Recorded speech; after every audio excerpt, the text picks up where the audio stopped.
Hey, Geekscapists, welcome to our brand new Geekscape podcast. I'm your host, Jonathan London, filmmaker, writer, storyteller. We've made movies, video games, comic books.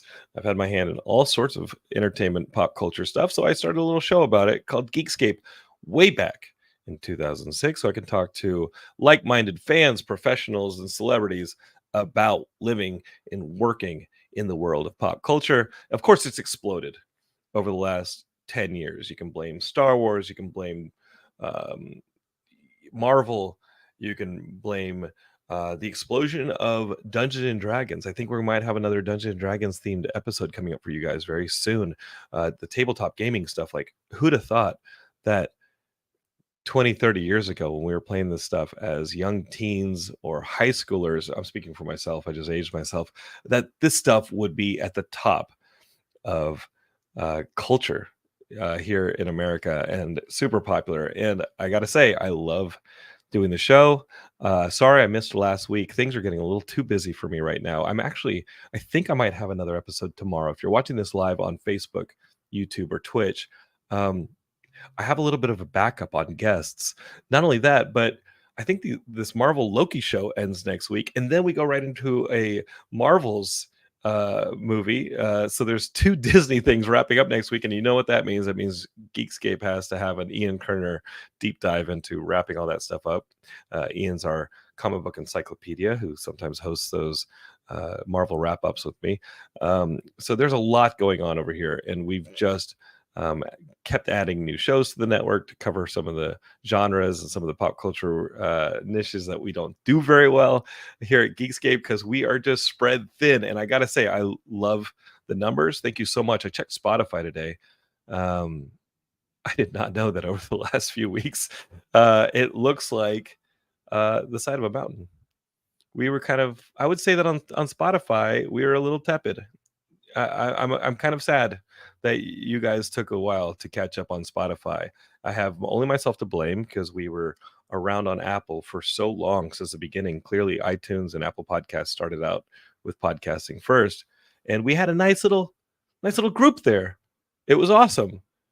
And some of you were just a little late to getting Geekscape on Spotify, but I don't know what it was, but in the last few months, I start to see that Spotify number climb, and it's awesome. Thank you guys so much. It really helps when you guys leave a review. That stuff helps our visibility, and it also helps when someone like our guest today, Lee Romaire, goes, maybe I'll spend some time on Geekscape. Is it worth it? Let me see what people are saying about it. And maybe he goes on the Apple Podcast or the Spotify and watches a review, and it's like, okay, this will not be a total waste of my time. So I'm into it. All right, we've got an amazing episode. If you guys are thinking about things like animatronics, creature effects, we're going to talk to one of the best. His name's Lee Romaire. He has his own Romaire Studios. And recently he did a little bit of Five Nights at Freddy's fun. That's something you guys are talking about, right? Yeah, I think it checks a lot of the Geekscape boxes based on a video game. It's got a little bit of horror in it, so it's Halloween themed. I hope you all were safe over Halloween weekend and yesterday, Halloween. It seems perfect for us. Of course, it's film. Again, it checks a lot of the geek boxes, and we've got Lee coming up. And you guys are kicking it already in the comments. We have Ann Rohr. She couldn't even wait for the show to start. She says, I'm so excited. Christopher Robinson said, Loki has been so tight. He loves it. He cannot wait for the Geekscape Loki wrap-up. Jim Pelgrinelli over there in New York says, Mazel Tov, climb that Spotify mountain. Well, with your help, Jim, so thank you so much. And wait, my wife is watching from the other room because she says, you're so cute. XO. Well, right back at you, sweetie. I wish I could watch you like you're watching me, but I've got a podcast to do. So enough of this. Let's get to it. Let me play the theme song, and we'll be right back with Lee. Hang tight.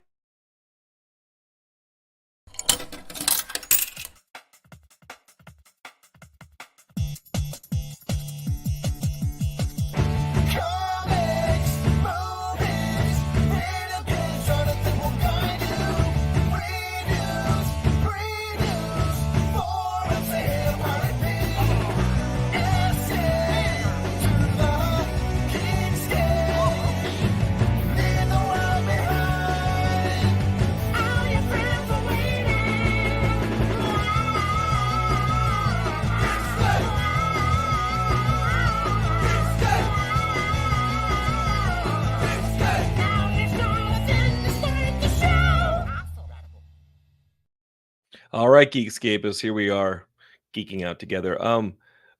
It is, as I said in the intro, I'm not being facetious. It has been so busy over here at Geekscape headquarters that there has not been a lot of time for the consumption of geek stuff. I watched The Creator, which is that new AI movie. It had already been out a month, and I didn't see it until last weekend. I've been watching these Loki episodes that we have to talk about in about a week. I've been watching them like 3 or 4 days after they air. I've been playing a little bit of Mario Wonder. I do love this new Mario game, but I like it because I can pick it up for like 5-10 minutes and then put it back down. And I think there's a little bit something else I'm forgetting. I did go to some wrestling matches this weekend because my brother was wrestling, as you guys know.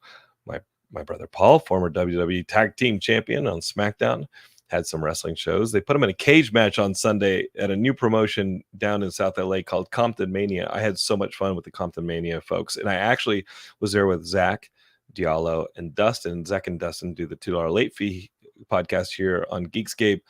Diallo's got his Battlestar Galactica podcast here on Geekscape. I mean, it was the whole Geekscape family. And I'm sitting here at this wrestling event, and someone comes up to me and says, "Geekscape's awesome, by the way." I think they were a fan of my brother's that recognized Zach and Dustin from 2 Hour Late Fee, and then they were like, "Hey, Geekscape was awesome. I will take it. I'll take it. If you guys ever see us at any events," and we got LA Comic Con coming up in early December, so there will be lots and lots of live events. Come up and say hi. Say, "Hey, Geekscape's awesome," or send me an email, jonathan@geekscape.net. That is awesome whenever I hear about that. And obviously, if you enjoy our guests, it always helps to hit them up on social media and say, "Hey, I saw you, heard you on Geekscape, any of the Geekscape shows, and we loved it. I learned so much, and I thought you were awesome." That always helps reward them because they put their time into being guests, and we love having them. So, all right. With no further ado, let's get right to Lee. Lee Romaire has worked with some of the best filmmakers and storytellers around, from Stephen King to Elton John to Steven Spielberg, and now he's on Geekscape. Hey, Lee, how are you? Hi, everybody. Hi, Jonathan. Okay, man. I got to tell you, I don't even know where to begin because I absolutely love some of the stuff you've been working on recently, animatronics, especially. That's topical because the Five Nights at Freddy movie made like almost $80 million this past weekend, and it's huge. And you guys were recreating some of those Five Nights at Freddy's animatronics, horrific animatronics, for a pretty popular YouTube channel. But before that, I mean, you've been doing creature effects and that stuff for a long time. I got to ask you, Lee, like, how'd you get into some of this stuff? Well, do you want to start from the very beginning? Absolutely. Okay. I'm from a small town in Louisiana called Morgan City. And when I was a kid, I loved things that looked real. And, coming from the South, there's a lot of animals on the wall, fish, deer heads, things like that. So I was fascinated with that kind of thing. And so I learned how to do taxidermy, believe it or not, as a young kid. So I have a bit of Norman Bates in me already. Well, how old do we think? Like, how old are we talking here, Lee? Like, as a little kid? 8 years old, like 7 or 8. That's like Frankenweenie. Like, basically, that's like, I want to reanimate my dog. Yes. That's Pet Cemetery stuff. Yeah. So I had a little business. People would come to me and I would do, a terrible job on their fish or their duck or whatever they had. And I did that until I went to college. I went to LSU and I studied in advertising. I graduated in advertising and marketing. I did that for about 10 years. And I really just wasn't feeling, the passion that I felt like I should have. So one day I was in a bookstore, and I saw a makeup artist magazine. And so it just all of a sudden it hit me. I kind of want to do, I was very interested in special effects when I was a kid. I think I want to do that. So I bought the makeup artist magazine. Believe it or not, it was 6 weeks until the makeup artist convention in Los Angeles. I flew out. I went to it. I met a gentleman named Dick Smith. And if you're a movie geek, you know exactly who that is. Yeah. Dick is famous makeup artist. He did The Exorcist, The Godfather, Altered States. And I met him, and he sort of took me under his wing, and I took his course. And a year and a half later, of intense work with Dick, I flew out to. We actually, was it 2 years? Maybe 2 years. We moved to LA with no work, a whole a truck full of furniture, rented a house, and within a month I was working at a special effects studio, Steve Johnson's XFX at the time. That was my first job with special effects, and from there I worked with Kevin Yeager, who did the original Chucky and the original the Freddy. Worked with Jim Henson, where that was one of my favorite places to work. So I worked with a lot of studios, and then I started my own studio after that. So so it's been about 20 years of that, 23 years of that. Well, Lee, a lot of 8-year-olds just have a lemonade stand.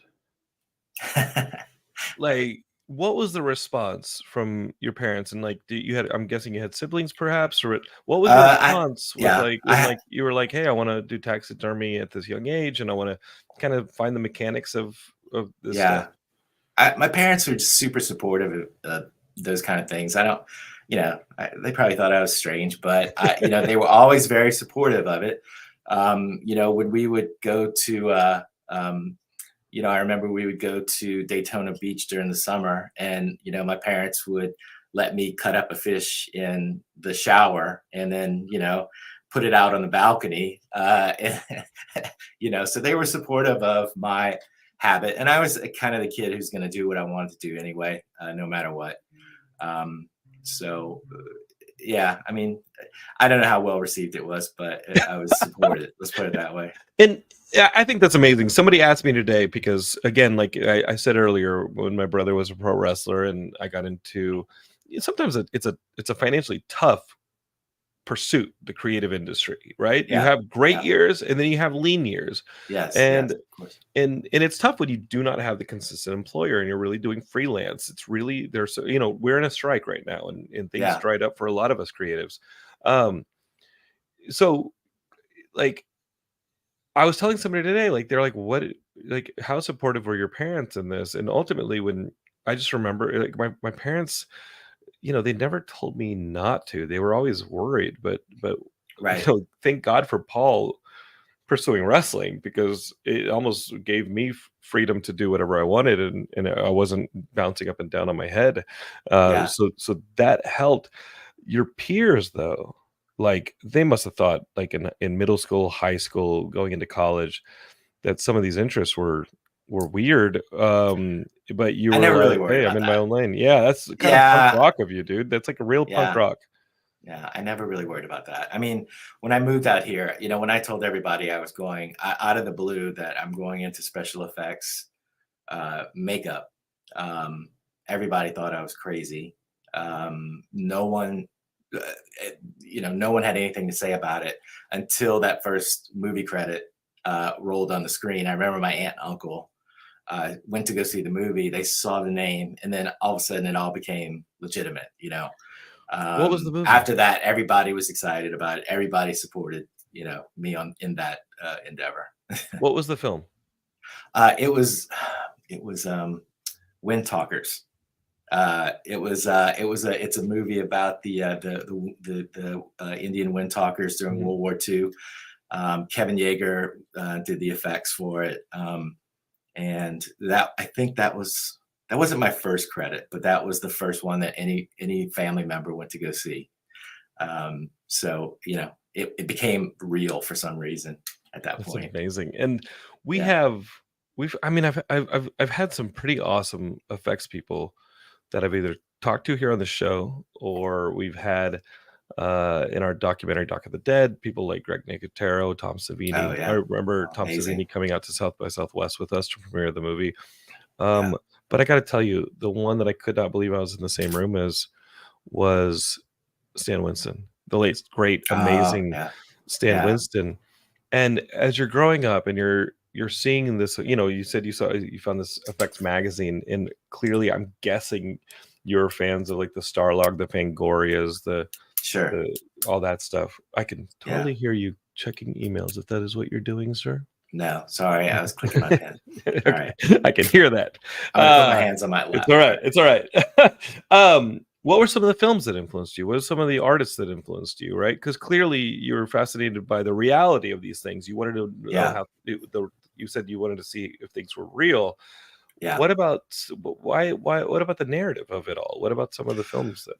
So in terms of films, it was, Rick Baker. I loved all of his work. Stan Winston, again, you bring up Stan Winston. I mean, you look at right now, I don't know, you can go on YouTube and see Stan Winston has a school and have all all these old, a lot of times what goes on in the effects studio is way more interesting than what ends up in the movie. So you can see, Jurassic Park being made. You can see all these amazing movies being made and how they did it behind the scenes. And you just realize how incredible that time period was and all those people. And I know a lot of those people who were involved in the business back then. And it was just an amazing time. And they just made some amazing things at Stan Winston's studio.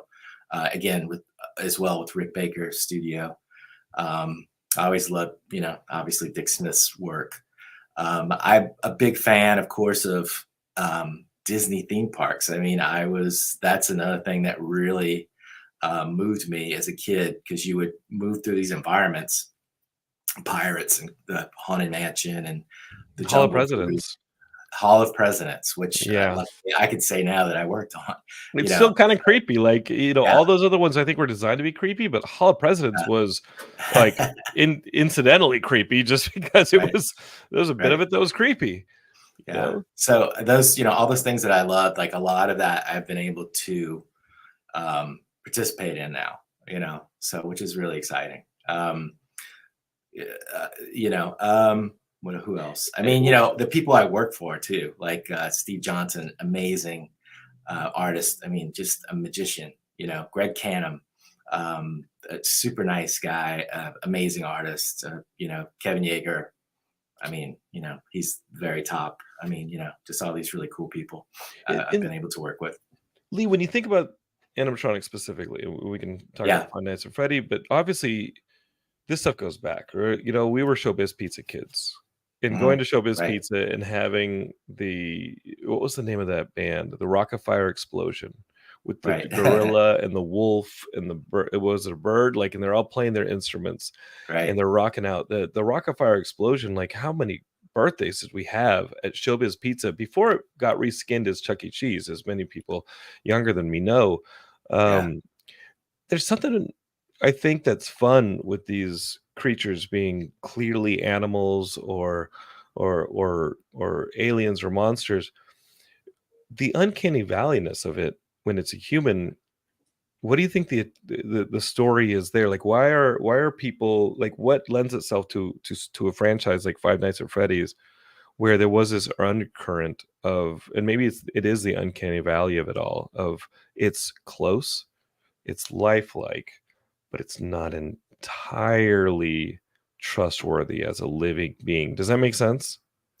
Yeah, the uncanny. It's as far as Freddy's goes. Freddy's is very, it's an anthropomorphic animal. It's they're very cartoonish, so I don't think you're getting like it's not as scary there. But when you start getting into realism and realistic human beings, or it's like Westworld after that a bit. Are very realistic. Yeah, it can like get the Yul Brynner Westworld, weird. where there's Yul Brynner Westworld. There's the Terminator. There's these. Yes. They're among us. It's almost like a Pod People storyline where it's like, who can actually be trusted?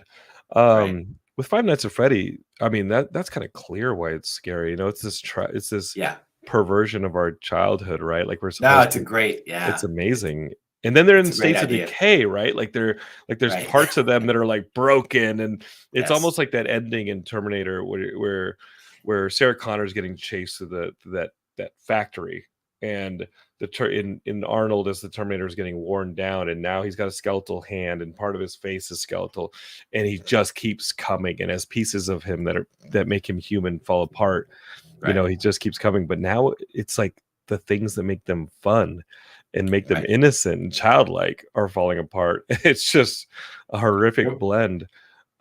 How did that come about? Working on the Five Nights at Freddy's, and what was it exactly? It was for a popular YouTube channel, correct? The Yeah. Socks YouTube So channel. yeah, I got an email from the director who was working. His name's Carson Philbin, and he was working with Socks to produce. They wanted to produce this Five Nights at Freddy's YouTube channel. Now, I don't think I've ever done anything for a YouTube channel at the studio, but they wanted to recreate this. They actually recreated the entire restaurant. They wanted to do 5 and 6 characters, animatronic, and I looked at it like, wow, that's kind of a crazy challenge, and they wanted to do it in 8 weeks because they wanted to premiere it before the movie came out. That I was not in the press release, Lee. Like the 8-week window that's crazy. Yes. With 5, 6 characters. Yes. So, oh my God. So, we've done quick. So typically our work here at the studio is for theme parks that, we build animatronics that last 20 years and have 95% reliability, and, they cost millions of dollars, and it takes 2 or 3 years to make them. This is a very quick hit, and we only had to have it last for 1 day. So, we did it. Yeah. Man. Yeah, it was a 1-day shoot, and they had to get everything they needed in 1 day. So, it's like, okay, yeah, we could do that. If we can do these things that have to last for 20 years, we can do it for, make it last for a day. For movies and TV, we've done stuff that have to last for a month. Or seasons at some point, right? Yeah. And it's all, constant upkeep. Somebody's behind the scenes upkeeping it day and night. So, am I hitting the desk again? Sorry. No. But okay. I brought up an image. If you're watching on YouTube, Twitch, or Facebook, or on LinkedIn, as our good friend Ann Rohr is watching, who says the Hall of Presidents is such an impressive ride. It really is. It's really amazing. This is not shoddy work. This is pretty amazing work. It makes it that's what drives me crazy when you say that you did this in 8 weeks. Yeah. Because I would say that the work I saw in this YouTube video, the Five Nights at Freddy recreation stuff that you all did, that can be held up against any Hollywood standard, including possibly the stuff that's in the movie. Yeah, I mean, this stuff looks great. How functional is it as an independent? I mean, I don't think animatronics is necessarily independent, right? None of this stuff is remote control operated. There's some puppeteering. Oh no, it's absolutely remote control operated. Oh my God, that's amazing! In 8 weeks, you're a wizard. So what we did was I have an amazing crew. Sure. So so we just kind of planned it out. So we had most of the bodies look the same. So we quickly sculpted a body that would be generic for most of them. The Foxy body was a little different than all the others, so we fabricated that one. All the heads are 3D printed, so they're all designed in the computer. All the mechanics are designed in the computer. We printed out the heads, 3D printed. We printed out Cupcake completely. We printed out all the mechanisms, all the eyes. So all that stuff came together relatively quickly. We had amazing painters, to make them look great. And then, it went to programming, and Terry, who's the lead mechanical designer here, I said, we probably need to do it. We were going to do it to where each person controlled their own head during the song. Like they have a Freddy song, sort of like Chuck E. Cheese. Sure. But, before you die. Right. Yeah. And so another challenge for this was all of this had to be shipped to South Carolina to actors that we have never worked with. And these guys, they hired dancers who could mimic a robotic character. We had to build the suits here's how we built the suits. We borrowed a Kevin Bacon body, or we rented one from Alec Gillis. He had a Kevin Bacon's live cast. From what? I think from The Invisible Man, I think. Yeah. So we used that. We padded it out, and then we sculpted the body on it. Yes, they still have that thing. The Verhoeven movie came out 20 plus years ago. We all keep everything. That's amazing. Somewhere Kevin Bacon is like, you guys kept the cloned body Yes. of me from. Yes. We Wow. all trade. Yeah, we keep these things and we trade. And You we guys want a yeah. Kevin Bacon? I got a Kevin Bacon in the Yes. back. That's amazing. So we took the measurements of the body and we said, okay, you cannot have an actor any bigger than this. They have to Okay. fit this. So This we made does count as 7 degrees like of Kevin Bacon. Like Five Nights at Freddy's is yes, now within 2 degrees of Kevin Bacon. exactly. I think it counts. This is incredible, Lee. Sorry to interrupt Yeah, with that, but no, it's oh okay. my god, this is incredible. So we made the suits, and then we had the heads, and I was gonna have we were gonna have each actor hit the button to start the heads and stop the heads, and I realized these guys are completely inexperienced. They have no idea how to do this stuff. They've The never put on a dancers. suit like this. Yeah. These dancers. So I said, let's put it all on one button. So the director hits the button. They all start singing. And he can turn it off when he wants to, turn it back on. So they got all their shots. They were able to just stop it, and everybody, all the characters sang their little part at exactly the right time. So it worked really well. I mean, I've never seen anything work this well in my life. So it was amazing. They actually quit filming 3 hours earlier than what they expected, which, as you know, that never happens. So I mean, with an 8-week window to put these together, an 8-week yeah, window, and I yeah, want the Geekscape is listening and watching to understand that an 8-week window for 5 to 6 characters, and then with shipping them across the right. country, That's 5 days. Yeah, it's so aggressive. And then a yeah. 1-day shoot. Did they return them to you, or did they keep them? And at what state They of wanted to keep them. disrepair are they in? Because I think the whole thing with Five Nights at Freddy is that, like, as you survive or as you set off traps to keep these things from getting you, that these characters start to fall apart, and they, again, like the Terminator at the end of Terminator 1, they're in a set, the skin starts to go, and then the arm starts becoming skeletal and things like that. Are they destroyed over the course of this project? Well, when people wear suits like this, they sweat profusely. It's like you lose about 10 pounds when you wear a suit like this. So these things get completely soaked. They did a half a day of rehearsal the day before, and they were soaked. I mean, they had to also take the head on and off. If we had to shoot this for 2 or 3 days, we'd have to be touching things up and repairing things. But I assume that they're in Sox's garage or in his house somewhere. I don't know where they are right now. They did keep them, and I think they might want to do a making of, or they might want to do something else with them, because Yeah, this take has them to been like the like right local now. It's like mall. it's over. I mean, I think they've since last Wednesday, I think they've got over 6, almost 5.5 million views on Yeah, the I checked it yeah, just yesterday, and I think it was upwards of that yeah, by a bit. yeah, So yeah. that's over on the Sox YouTube It's channel. You can see crazy. this video, and it's Yeah, awesome. yeah. So You I guys, told somebody, I'm like, I think that they probably have or they probably have just as many eyeballs as the actual movie. I mean, if you think about it in terms of ticket sales. So and that's the thing, is that this movie, Five Nights at Freddy, it came out concurrently on Peacock as well as in theaters. And even though you had the chance to stream online this movie day and date with the release theatrically, it made, I think, $78 million yeah, domestically. This is what kids are all about. This is what kids who are probably too young to play this kind of material. But I mean, when we were kids, we were into the Chucky stuff. I mean, I was telling somebody last night at Halloween, we were over at a friend's house, and it's always the uncle who shows you Chucky. As far as Latinos go, like myself, like it's always that uncle who's like, "You want to see Chucky?" There was a video going around social media recently that friends kept sending me, and they were like, and it's basically a sequence in Chucky where he's attacking the mom, but it's Mexican Chucky. It's Chucky in Spanish, yeah, and the whole joke of it is that he's just cursing out in Spanish, which always sounds dirtier. And it's like, wow, Mexican Chucky goes hard. And to me, that's the Chucky I knew. I only knew the Spanish language Chucky because that is what, while my parents were here in the States, are like really making sure I'm not watching that stuff.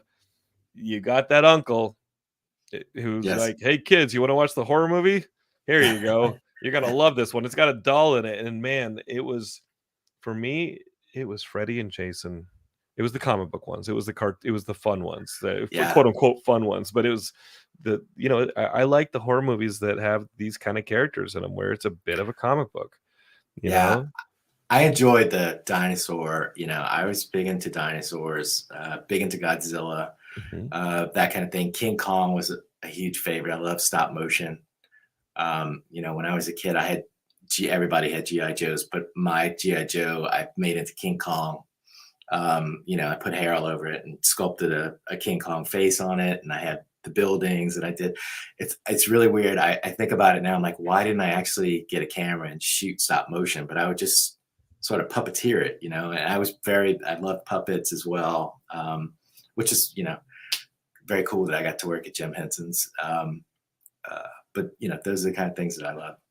It was at the era Also, of the dinosaurs because, like, Crofts. Sid and Marty Krofft for Yes. sure, and I think there's a Yeah. bit of connective cultural DNA connecting Sid and Marty Krofft and that stuff to Yeah. the Five Nights at Freddy's characters. Yeah. Like, not that Sid and Marty Krofft's characters were ever creepy, but from the animatronics to the live shows to the variety shows, like that stuff always had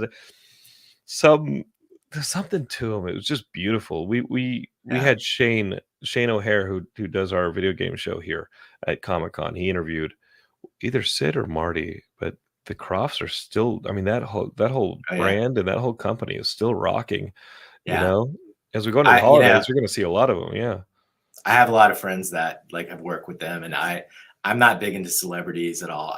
It doesn't impress me, but those two, I'm like, I've never really reached out to them, but I think I would probably lose it if I did. I mean, those two, like, I think about those people, like, me as a kid watching those shows, and I'm like, man, it's Land of the Lost, HR Puff and stuff. Love that stuff. Yeah, the Land of the Lost. Again, we're talking about something like Chaka, which scared the hell out of us. Like, Chaka was straight scary. There's a punk band called Scared of Chaka. Did you know that? No. There's a punk rock band, at least there was in the 90s, called Scared of Chaka. And I just remember seeing that name and being like, yep, me too. And realizing that was part of the zeitgeist, was like, yeah, Chaka is the scary part of Land of the Lost, even though there's stacks.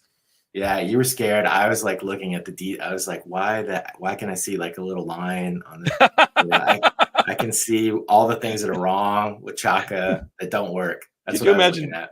Chaka under somebody who's an expert in that field, like Rick Baker? I mean, I think that Yes. people forget, and I think the trailer hits this week for Kingdom of the Planet of the Apes, or whatever the next Planet of the Apes movie is. And I love these new Planet of the Apes movies that they're making. I think they're great. And I love the old Planet of the Apes movies. Of course, I love the old Planet of the Apes movies.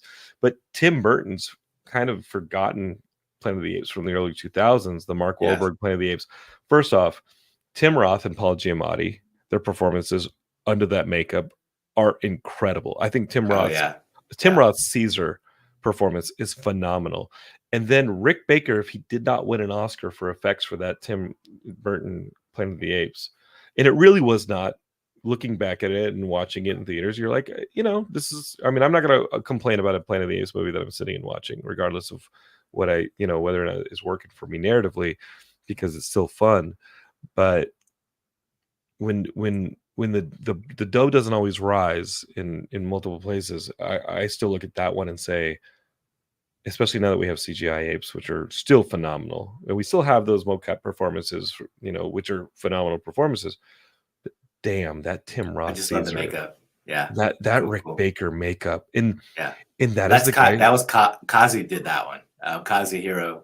Kazu, he goes by Kazuhiro now. Wow. He sculpted that one and he applied that one, and it's amazing. I think it's beautiful, and like it was all the best people in Hollywood working on that. Yeah, beautiful. And I mean, I think my first encounter with Rick Baker as a fan was Greystoke. Yeah, and his apes in Greystoke. That's my favorite Rick Baker work. All the older, the Howling, Greystoke, not the Howling. Sorry, whoops, I shouldn't say that. American Wolf. American Werewolf. Well, American Werewolf. Well, American Werewolf in London, that transformation scene is on a different on a different level. there's Yeah. a beauty to the, as much as horrific as American Werewolf is, there's a beauty to the Greystoke apes because of that Oh yeah. realism. They Right. don't And have, also they're not monsters. They are apes, and they're supposed right. to be lifelike. They're beautiful.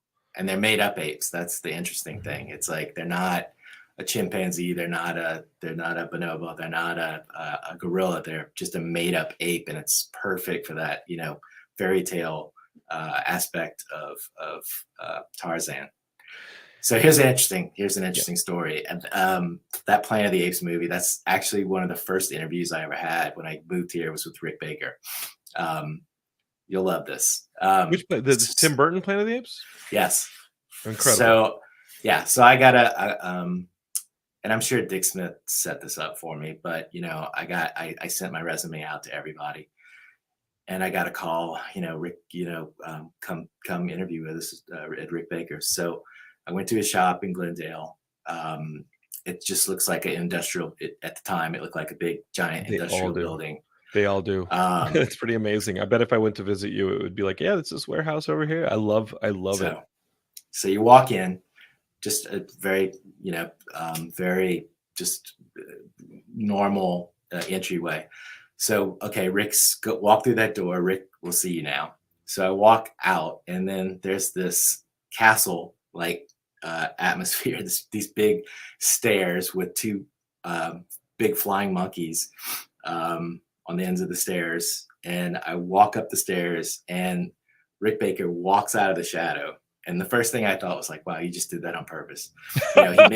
He made this grand entrance, which I thought was so cool. And then we walked down this hall, and keep in mind, this is like one of the first interviews I had at an effects studio. So this is blowing my mind as it's happening. Walking down this long hall, and there's this gigantic, it's probably 12 feet tall, Grim Reaper. And then you walk into his office, and his office looks like this huge room in a castle with all kind of skulls, and he's all kind of displays in it. And he sat down in front of this huge fireplace. I mean, you could, you literally stood up, and you could probably walk into the fireplace.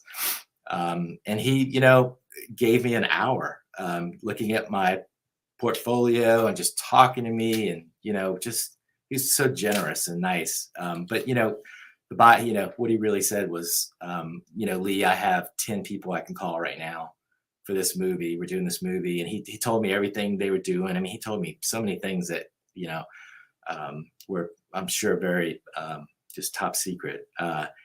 And he said, I really would like to hire you, but I've got 10 people who can just do exactly what I need right now. So this is not the right job for you yet.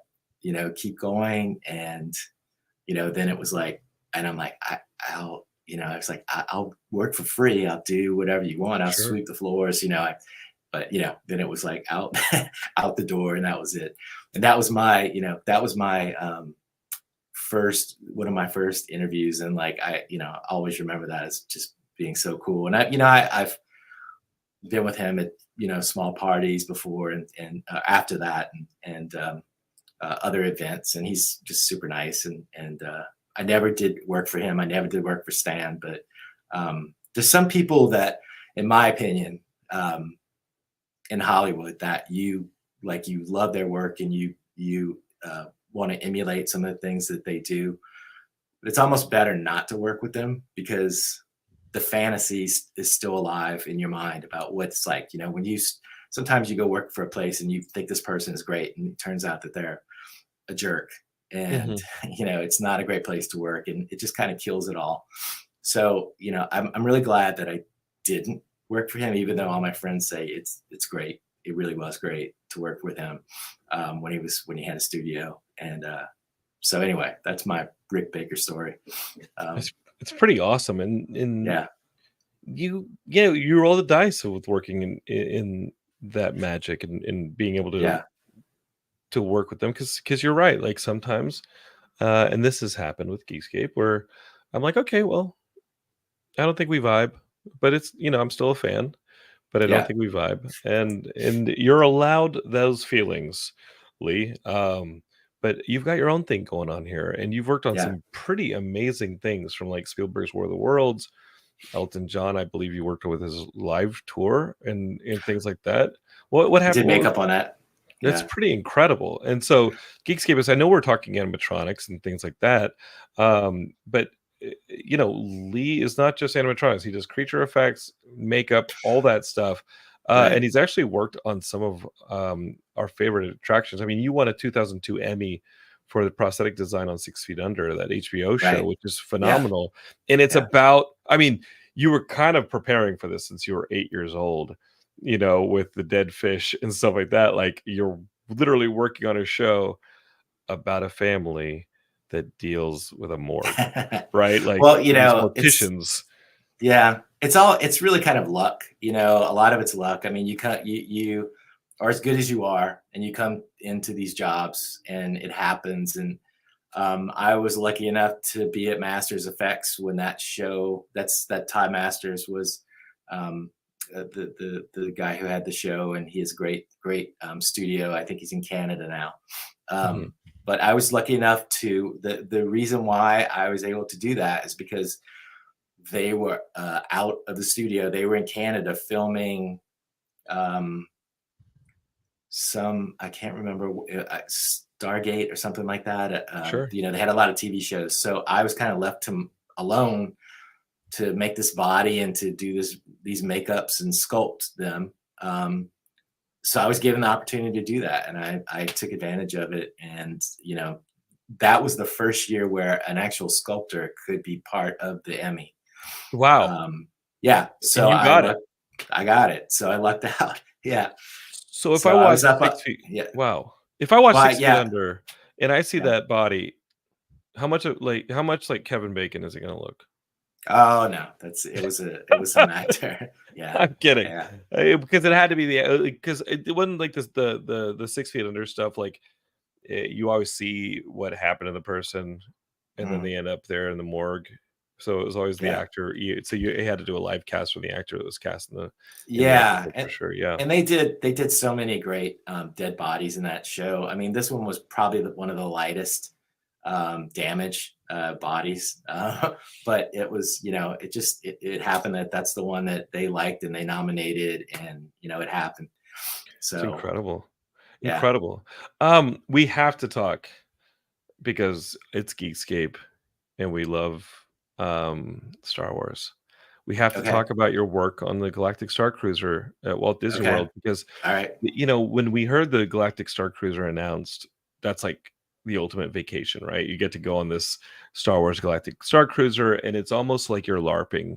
You and your family get to stay in a room and there's like a unique experience depending on what happens that you get to like interact with the droids and the actors who are the cast members on the Galactic Star Cruiser, and you're basically in the Star Wars universe on your right, vacation. It was such a cool idea.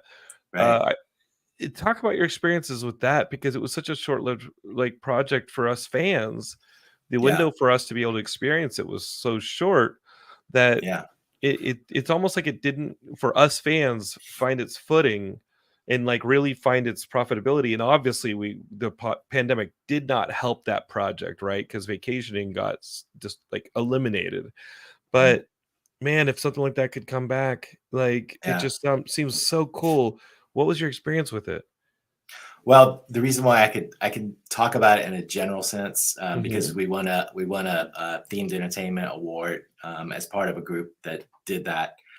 So I can generally talk about it, and I could generally talk about there's a lot more that we did for the Star Wars Land, like developing it. It was all super secret And this is the Star Wars at Land the here at time. Disneyland that like I took my The niece to. whole all over the place, yeah, like Whoa! Florida, everywhere. I just did But that a few weeks ago and I loved it.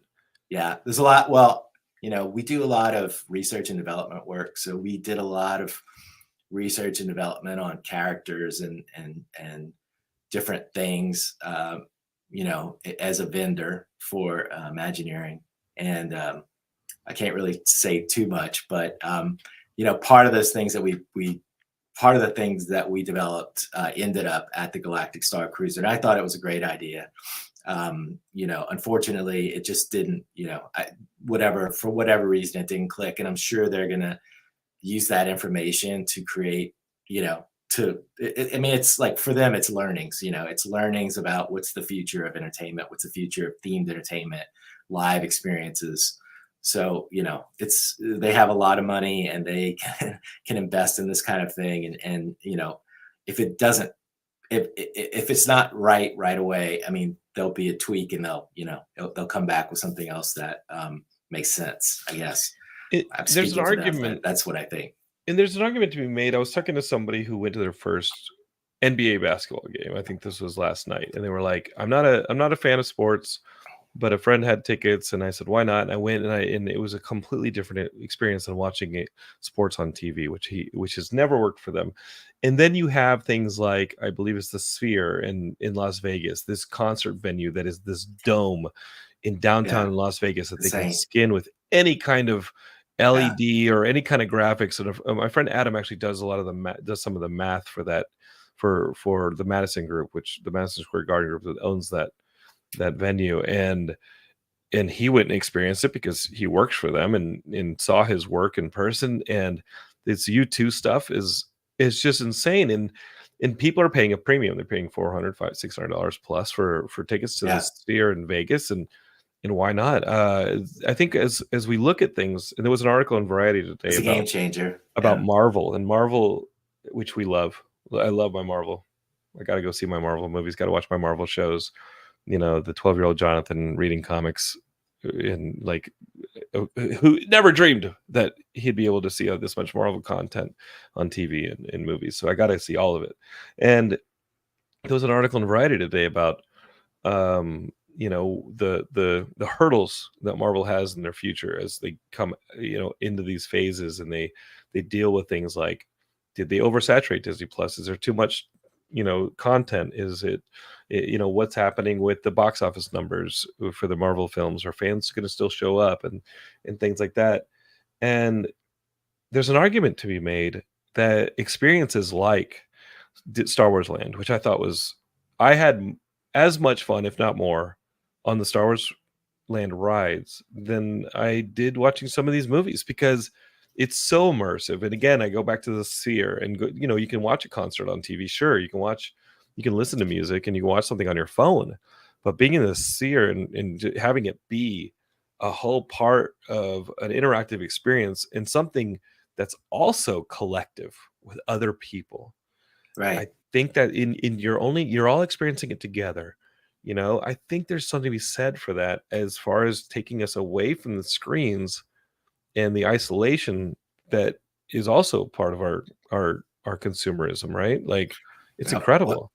yeah, what's interesting is that we also won an award recently for the Pets Off the Leash, Secret Life of Pets attraction in Universal Studios in Hollywood, and that is one of the first, I guess, one of the first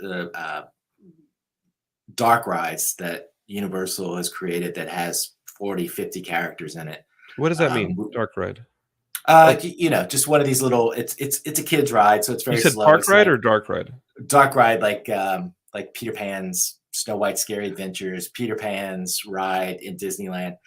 We call it a dark ride. It's something that doesn't shake too much. It just kind of Right. it It just takes you goes through through. like schematics, like, or like little Yeah. scenes, right? Yeah. Like Toad's Wild Ride was one of them. Right. Yeah, I like those Right. rides. Those rides are nice. I experienced them right after I did Star Wars Land. Yeah. So Universal has like recently or over the last 20 years been known for rides that have I mean they do have their Jurassic Parks, but they also have a lot of rides that are screen rides Because of on the a real motion estate. base, you know, so There's you not a have a lot of lot of real estate over there. Like they like that park is well, tight because they're in yeah, Burbank, and you can't but build out. there's two schools of thought in themed entertainment. I guess it's like put a lot of screens up and put a motion simulator, or have like realistic or you know real things there, like real animatronic characters. So Universal's been doing a lot of these rides over the last 20 years or attractions, I should say, that have a lot of screens, have a lot of motion simulators. And, when you go through it, it's like, wow, it's almost all that. So this was one of the first ones they said, no, we're going to actual animatronics. And I was kind of at the beginning of it, where they were thinking about how do we do this. And we made a couple, animatronic characters that, that were real, you could see, and they could show executives. And it was like, wow, it's obvious. It's right there. It's really neat. It's right in front of everybody. So that's the direction they went. And it's a big success. We actually did the Snowball characters. I guess I'm sure I can say this now because we part of that award and that's public. But now that is the direction that Universal's going in. I mean, Epic Universe is this huge new park that they're making. And, I can't say anything about it, but I can tell you that it's going to be really amazing. It's going to really give Disney a ride for their money. I can't wait, Lee, because no offense to the Harry Potter stuff, and I have yet to experience the Nintendo Land, and as a major Nintendo fanboy, yeah, I really want to make it to that park, but I have not found the time to dedicate an entire day because I want to go repeat on that Mario Kart ride, and I want to experience the whole thing. I want to punch every block in that park. Yes. I want to experience all of it. Just the Nintendo Land. We worked on that. I can't wait. Yeah. But the motion simulation stuff, I'm one of the people who gets sick. And with the screens and the motion simulation, I'm definitely one of the people who gets sick on those rides. It just completely messes with my equilibrium and I get vertigo or whatever I get on those rides. And I walk out and I'm like, sweetie, give me a minute. I might be good to go in about 30 minutes. I can't eat anything. Those rides kind of make me sick. As much as I enjoy them, they totally make my body whack out. Yeah. There's a really great one in Avatar Land in Disney World. It's you get on a bike and you actually get locked into the bike, which I didn't. You walk through this like beautiful, the horse from the movie or something.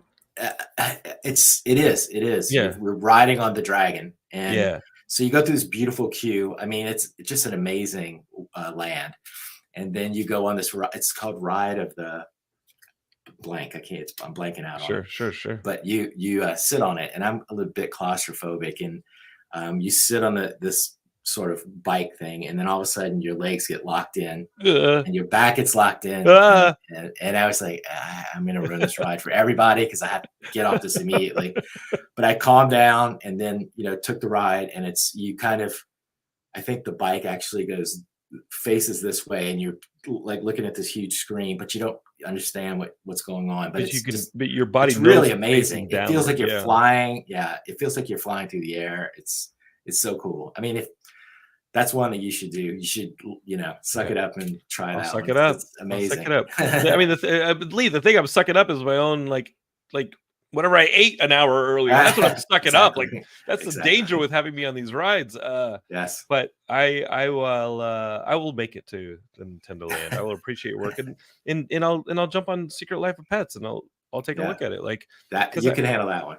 I mean, I'll tell you, like once I get through one of those rides that messes my body up and again makes me a little bit queasy, I'm gonna need one of those normal kind of casual fun rides to just kind of chill and watch some of the scenes go by and this and that and say hi to some of my favorite characters.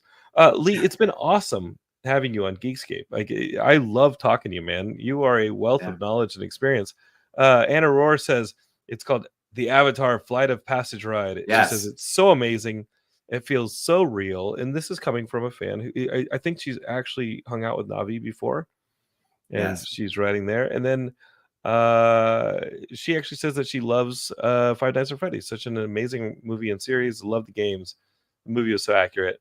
Working with a company like that would be a dream. A company like yours, I believe. And in Geekscape, if you want to find out more of what Lee does over at Romaire Studios, they have a URL, www.romairestudios.com. It's ROMAIRE for Romaire. If you're listening to this, Geekscape and also on Facebook, you can actually search for Romaire Studios on Facebook. They're just now starting their social media like push. And I heard, Lee, that this is your first podcast.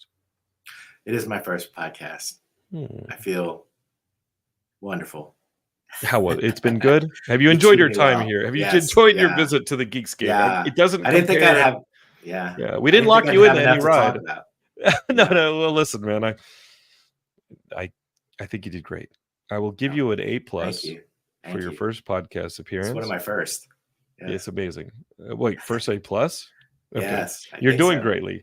And dude, I'm excited to see what else comes out of the studio. I'm Cool. immediately a fan. I think your work is awesome, and I'm a Romaire Studios fan from now on. Yeah, I think it's we'll huge. come visit sometime. I will. Yeah. I think you're nearby, so maybe we do a Geekscape field trip. Come check out some of the stuff you're working on over there at Romaire Studios, and see some casts of Kevin Bacon. I'm kidding.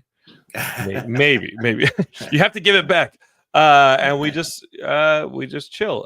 And Lee, if there's anything you need from Geekscape, if you want to do a panel at any of the conventions that are nearby or anything like that, let's do it, man. That'd be a lot of fun to help promote the studio even more.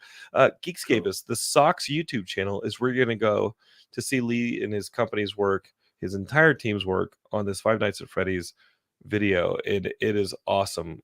Tell me that does not look exactly like what you saw in the movie this past weekend or in the game that you guys have been playing for the last couple of years. I think you guys did phenomenal work, and who knows, next time you guys go on a ride at a studio or you watch a movie, look for the logo, look for Lee Romaire's name maybe in some of the credits, because you might have actually just experienced one of my favorite Geekscape guests in recent memory. And Geekscape will be back. I think we're going to be back tomorrow with another Geekscape, because these interviews, I want to talk to people like Lee nonstop. Love it so much. And so that means I have to do more Geekscapes. And I think I have another one this week. Next week, I might have another one. And then we go into our Marvel twofer with Loki season 2 wrap up and the Marvels.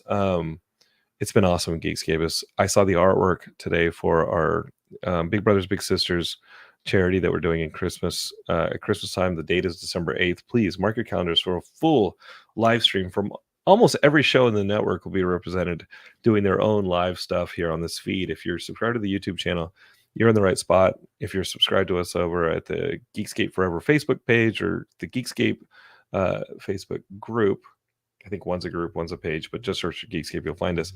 Or you find us on any of our socials, you'll be in the right spot to find out how you can be a part of that charity stream on the 8th of December and raising money for Big Brothers Big Sisters. And we got so much more. I mean, that comes on the tail end of LA Comic-Con, where we will be doing some live panels. A lot of the LA team will be there. It's going to be a lot of fun. And Lee, if you want to come poke around LA Comic-Con and hang out for a bit. It's a good place. Yeah. Watch your wallet, because we have friends who are like, they just come back and they just buy, stuff on the floor. And they're like, oh my God, I got a Moon Knight from 1973 and it's the first appearance of Werewolf by Night. And I just bought it for $7,000. You're like, oh my God, that's a serious book. But that's what we do here. We take the pop culture stuff, we make it serious, and I appreciate you guys watching, listening, and all that. Share Geekscape with your friends and tell people about Lee Romaire and his work, because we really appreciate. Or Lee, I said Stomaire. No, that's not your name. Lee Romaire. Peter Stormare is who I was thinking of. Actor Peter Stormare from Fargo. But this is Lee Romaire and his work, and I appreciate being here, man. Thanks so much. All right. Thank you so much, Jonathan. Thanks, brother. All right. Bye, Geekscapists.